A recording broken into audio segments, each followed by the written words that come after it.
Големо задоволство ми е што сум денес овде во Банско на пуштањето во употреба на новото повеќе намонско игралиште овде во Банско. Ова спортско игралиште е изградено во соработка на помеѓу општина Струмица и Видео лотарија на Македонија. Општина Струмица обезбеди соодветна подлога, бетонска подлога.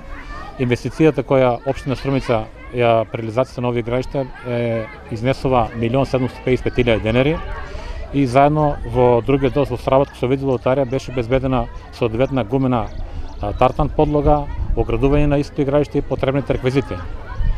Голема благодарност до Видео лотарија за тоа што излегува пресред при реализацијата на ова игралиште. Се надам дека ова соработка ќе продолжи и понатаму. Се надам дека ова игралиште ќе биде максимално искористено од жителите на Банско, како од помлади, така и од повозрастни кои практикуваат здрави спортски навики. Овде незастанува ќе продолжиме и понатаму со соработката и со реализацијата на добри вакви слични проекти кои се во интерес на сите жители на општина Струмица. Добро, градоначелник, најавивте осветлување на спортските игралишта, терени. До кај е постапката, ако може? Да, од овде денес може да најавам слободно дека во соработка со Фудбалска федерација на Македонија ќе имаме осветлување на едно од фудбалските игралишта во Струмица, каде што нашите спортисти ќе може максимално да го искористат овие терени и нормално да играат и во ноќни услови и посебно во летниот период да биде добро искористено да бидат искористени овие игралишта.